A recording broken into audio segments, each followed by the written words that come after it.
od postavke da je ruralni turizam najšira kategorija i u njemu se događaju različiti poslovni oblici, pa između ostaloga i ekoturizam.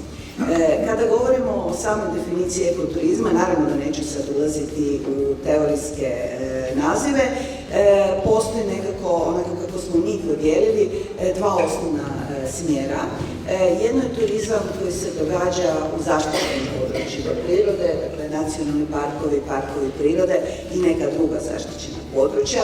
On je u svakom slučaju ekoturizam i naravno njima je cilj prvo zaštita i prirode i okoliša, a tek onda ugostiteljska i turistička djelatnost. S druge strane imamo registrirana, certificirana ekološka gospodarstva, dakle koje proizvode ekološke proizvode i koji se dopunski bave turizmom, imaju registriranu po zakonu ugostiteljske djelatnosti neku vrstu te dopunske turističke djelatnosti. Pa i Hrvatska je kao i Sjeverna Makedonija zelena država.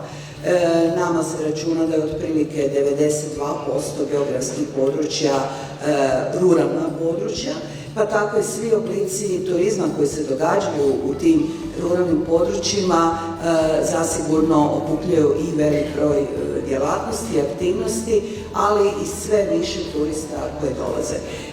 Nekako nama je, a vjerujem i u drugim državama, korona kriza pomogla da upoznamo Hrvate svoju državu, da nam dođe što više posjetitelja, odnosno turista kada se moglo početi putovati, naravno prvenstveno iz regije.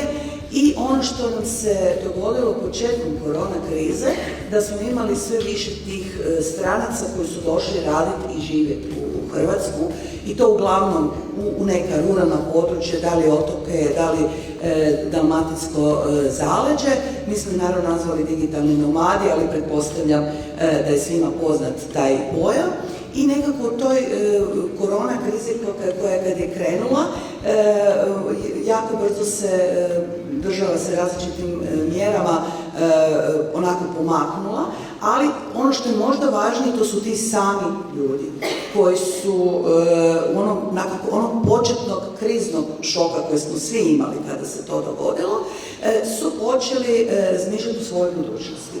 I nekako su iskoristili tih prvih nekoliko mjeseci, svi se sjećamo ružnih trenutaka, da su počeli uređivati svoje objekte. Ja sad govorim o ruralu, govorim koji je, ajmo reći možda održivi turizam, da ne idemo ono strogo da je sve ekološki, ali sve više je dakle dobro vrhunski uređenih objekata.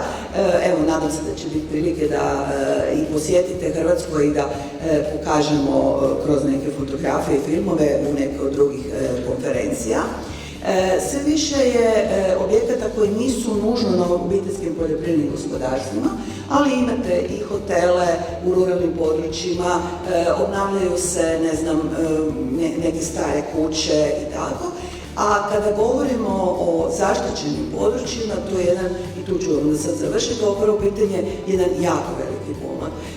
Dakle, prvo je što je jako važno da rade obrazovani ljudi koji moraju raditi, dakle od naravno tih direktora koji moraju zadovoljavati određene uvjete do svih onih koji rade.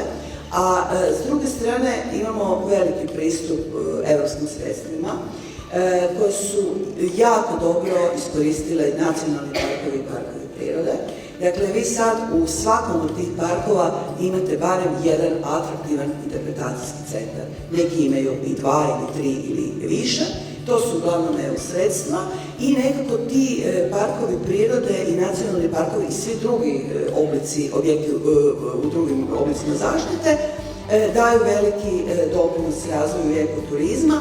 I evo recimo, baš sam prije nekoliko dana bila u Parku prirode Lonjsko polje, to je središnja Hrvatska.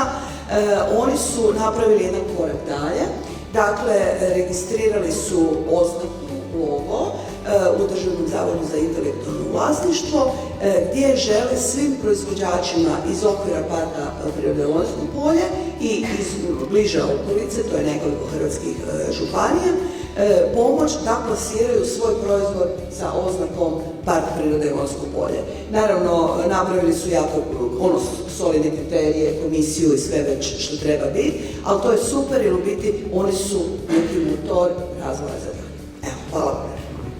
Благодарам, господа Катеса, за вашето излагане. Сега просто на денешниот форум за екотуризам ги споделивте искуствата на токму во поглед на екотуризмот. Hvala na pozivu, jako mi je lijepo.